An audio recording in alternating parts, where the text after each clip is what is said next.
Pip pip tally ho, Jules Guides here, in which I wear a huge bowler hat. I bought another bowler hat. I've got a real weakness. I can't help it. My mum keeps acquiring Paddington Bears. I keep acquiring these huge bowler hats. This one's massive. Anyway, we're in Holland Park, and this is Pottery Lane. Now, the reason why that place is called Hippodrome Place is because back in 1837, I think there used to be a racecourse there. You'd know that if you watched my other video about Notting Hill. And all this area around here was a notorious slum called the Piggeries and the Potteries, which I also mentioned in that other video. But what I didn't show you was the evidence of it, which is this excellent kiln over here. Look, it's called a beehive kiln. When potteries and brickfields were established here, amid some of the poorest housing conditions in London.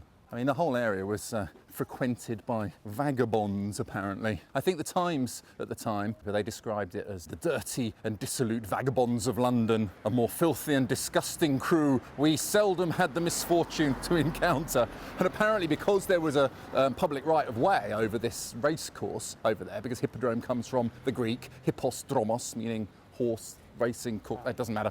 Homeless vagabonds kept on straying across the racecourse, and apparently that contributed to its closing down. What happened to you, Charlie Diamond? The city lights. Hello, yes. Yes. No, I was about to tell them now. Yes. No, what's the point in you? So, yes, I'm going to tell them. She wants me to tell you to subscribe to the channel. She wants to tell me to subscribe to the channel because early on, and do it quickly by pressing the button underneath, because, hey, that place over there, I was watching Minder. Do you ever watch Minder? You know, Terry McCann, you know, George Cole, Dennis Waterman. Dennis Waterman was living in that place there. Back in the 70s, I think, when Minder was being made, these places around here were all real sort of run-down places. They still look the same. It's kind of weird to see just how gentrified and beautiful it all is now. Although that place looks like it could do with a lick of paint, to be honest. Speaking of the dirty vagabonds, my first place where my mum ever met my dad was in that house over there, number 29 Princedale Road. She always goes on about it. Oh, we should have bought it when it was cheap in those days, she says. So she was walking down this road and she fancied some bloke who lived on the other side, and she wanted to spy on him, so she went and called on his house. It was in the 50s, you know, just after the war. She'd just come to London. She's from Italy. Oh, excuse me, can I please look into your top window? I want to spy on another man that I fancy. So this bloke obviously just let her in. So yeah, all right, no problem. And she went in there, she went up to the top floor, and they were having some work done. She fell straight through the ceiling. Anyway, they made friends after that, and he was called David MacDonald, and his post always used to get mixed up with my dad's post during the war or something. He was called Peter MacDonald. So that's where my mum met my dad. If you cared, but to me that's a very important building. Actually, at the end of the road there is Grenfell, where there was a horrendous inferno, and it was really, really horrific. Really shocking when it was on the TV. I mean, it burnt for ages. Loads of people died. The city lights were for you, and I can see a really bright eye when your heart was broken too. This used to be Holland House. It's still Holland House, but now it's actually a youth hostel. One of the nicest youth hostels in London. I mean, I don't know what it's like on the inside, but it's certainly on the outside. It's beautiful because this was built in about 1606 for, I think it was the Chancellor of King James I. At that point, it was called Cope Castle. I think the Chancellor was called Cope or something. I don't know. I don't care. But it then got passed down to Lord Holland, whose statue is over there, who actually eventually had his head chopped off by Oliver Cromwell. And he haunts Holland House with his head under his arm, apparently. I bet the people staying in the youth hostel don't know that. Later on, around the beginning of the 19th century, it became one of those literary saloons, you know, where all the great intellectuals of the age used to hang around, like Wordsworth, Dickens, people like this would all meet here. And one of them was Lord Byron. And my mother never tires of telling me that this is where Lord Byron met Lady Caroline Lamb, who described him as mad, bad and dangerous to know. But the more interesting part of that is that she sent him her pubic hair in the post. She's delighted to tell me that. Did you know that? Lady Caroline Lamb. Yeah, I suppose that was sexting in those days. If you sent your pubic hair to someone in the post. She said, yeah, and she was calling him mad, you know. I sent mine by email. This is the front of Holland House. Now, half of it's actually missing because the Nazis dropped a bomb on it. I don't know what they were aiming for. I mean, I know 1649 was the Civil War, and that's when Oliver Cromwell used this place as an army base. And then the Nazis come along, destroy all this beautiful building. They do all these beautiful performances and stuff there. I went to see Cavalleria Rusticana in there. Oh, wow. Yeah, they often show it with Pagliacci. Recita mentre prese dal delirio. But that's actually a stage. All those tents and everything, they turn it into a stage. So there's probably some performance there. We had these at school. Do you remember these? Like an ILEA, in London Education Authorities, and they never work. Oh no, wait a minute. But you try and put your head under there, you can't. It's ridiculous. It would work better as a urinal, actually, for me. Anyway, it's best not. That's not recommended. And I can see you really proud, when your heart was broken too. That's the orangery. What is an orangery? A place where they used to keep oranges. To keep the oranges good in the winter time, I think. And they have things like exhibitions. You've had an exhibition there, haven't you? What, the funny little turreted thing? That's what exhibitions are now held, and they used to store ice. Luckily, he's called Julian as well, so it's still Jules' guides when he points stuff out. You needed something to forget her. You thought a country I think this says Kyoto Garden. I don't know, I'm sure someone will point it out if I'm wrong. I'm just guessing. But they donated this garden when there was this Japanese festival in London in around 1992. They had things like sumo wrestling in the Royal Albert Hall and stuff like that. A very peaceful, beautiful place to come and hang out. And you can see loads of peacocks here as well. When it's the mating season, they go a bit frisky and they don't just hang around in the Kyoto Garden. They go off wandering around and people find them in their gardens and stuff like that. They hop over the fences. You needed something to forget her. You thought a country break too.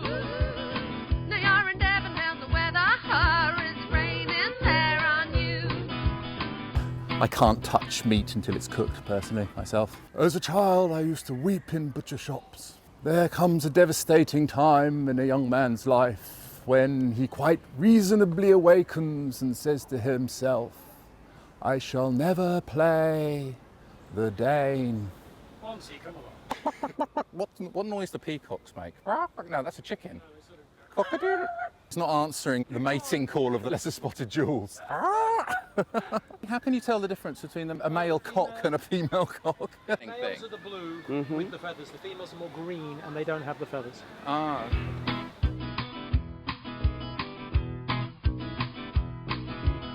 You needed This is Melbury Road, and the reason why all these houses are red brick is because actually towards the latter part of the 19th century a lot of famous artists lived around here. A lot of these huge houses were built specifically for these artists, and they were like rock stars in those days. They didn't want to be associated with the old style of that white stucco buildings that you see around the area. This house here that looks like a blooming castle, that's where Jimmy Page lives from Led Zeppelin. Not a bad address. It's actually designed by the same guy who designed Castell Coch, which is a castle in Wales. It looks just like that. It's got a turret and everything, but it's on top of this hill and it's got this steep bank of mud. And I was walking along there with my mate Ralph. I slipped over. I went flying down this really steep thing, and you could go like, you know, remember that scene in Romancing the Stone? It was just like that, except I didn't emerge twixt a woman's pearly thighs at the bottom. Alistair Crowley was the original owner of this house, the Satanist. Alistair Crowley, my friend tells me. I've been to his house in Sicily. If you watch my amazing award-winning documentary about Sicily, apparently he used to live here. Richard Harris lived there. And yes, Richard Harris, who was the original Dumbledore in the first Harry Potter film, was quite an appropriate looking place for a Dumbledore to live. Jimmy Page says he's still constantly discovering all these original features and weird little kind of artistic things on the wall. He's had a bit of a dispute with his next door neighbour here. This house used to belong to Sir Luke Fields. He did a painting for King Edward VII. King Edward VII came here to sit for a painting, and he said that the room in there was the most beautiful room in the whole of London. Probably makes you a little bit surprised that there's a dispute between the bloke who owns this one and Jimmy Page, because the guy who lives here wants to expand the house. He's only got 48 rooms there as it is, but he wants to expand, and he's trying to dig a basement or something. And who is it that he lives next door to? It's Robbie Williams. museums. I think we should go and check it out. Ask for coffee and a piece of cake. He might let us in and we'll revise. It might actually be a bit tight in there, you know. Maybe it is a bit small, you know. Having mere wealth and a large house and fabulous wife and a whole adoring public doesn't necessarily make you happy. I'm more of the opinion of Hilaire Belloc, the French writer, I think. He said, all you need is a cellar full of wine and the society of those who love you. Bitch and lick the vineyard. Oh, your lips are wet with wine and gin. Oh, and then a Catholic boy in your heart. Now, this is Leighton House, Lord Leighton. I'll be honest, I actually hadn't heard of him because I'm terribly ignorant when it comes to art. But he was massively famous. But luckily for me, there's someone else inside here who does know a bit more about it. Hi. Hi, Daniel. So I'm responsible for this amazing building built by the artist Frederick Leighton as his home and studio. Leighton was really one of the most famous, celebrated Victorian artists, and this was his private palace of art, as it was described. He was a great traveller, and so he'd visited the Middle East and fell in love with the architecture and design of that part of the world. And these amazing tiles come from Damascus and date from the end of the 16th century, beginning of the 17th century. And so he created something that at that time was absolutely unique within a kind of domestic setting in London. Strangler's Golden Brown was filmed. Golden brown, texture like sun. And Spandau Ballet. Oh, did. Spandau Ballet. Oh, I've done a job with him. I met him. Yeah. So Tony Hadley. TV programmes in Brazil, the Terry Gilliam film it's in. Really? So you can almost see sort of how grand the staircase is, what a disproportionate amount of space is given over to the staircase. And that's because in an artist's house, it's a very important route that takes the visitor up into the studio, the heart of the house where the artist will be waiting to receive them, this grand staircase. And then you have this tremendous, huge space. And this is the colour sketch for Cimabue's celebrated Madonna is carried in procession through the streets of Florence. Anyway, he decided to send it to the Royal Academy in London as his debut painting. Nobody knew who he was because he'd lived abroad, but they selected it, and Prince Albert persuaded Queen Victoria to buy the picture on the first day of the exhibition. It really was one of the most sort of striking debuts of any British artist. You can even just sort of hang out in the garden here. Like once you've paid to come in, you can just sort of hang out on these lovely benches and take it easy and read your book.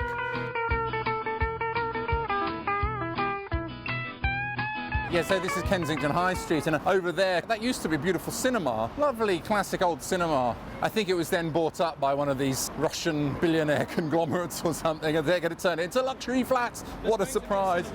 Oh, they're going to put cinema in? A small cinema. It's not quite the same, but it's still going to be luxury flats. So they've just put in the cinema just to placate the locals who are up in arms. Now over there is the Design Museum, which was started up by Sir Terence Conran, who was a famous designer. I think he now runs restaurants as well. But they've got all sorts of interesting graphic design, architectural design, old mobile phones, a lot of relics from things of my youth, which are now in a museum. Charlie Diamond. Cheers, Alex. Chin chin. Thanks, everybody. If you've enjoyed my video, please don't forget to hit the subscribe button. Just hit the little red button underneath the screen. And if you want a private guided tour of London, you can head over to my website, julesguides.com, where you can find out more about me. And you can even leave a donation on PayPal or become my Patreon, whatever on earth that is, if you understand all that sort of stuff. Or you can buy a piece of tasteful Jules Guides merchandise, as if you'd want to. Or, if more importantly, if you want me to make a video for you or your establishment, then I'm up for that too. See you round like a donut. Cheers. It doesn't matter where you roam. I can tell you're really fried.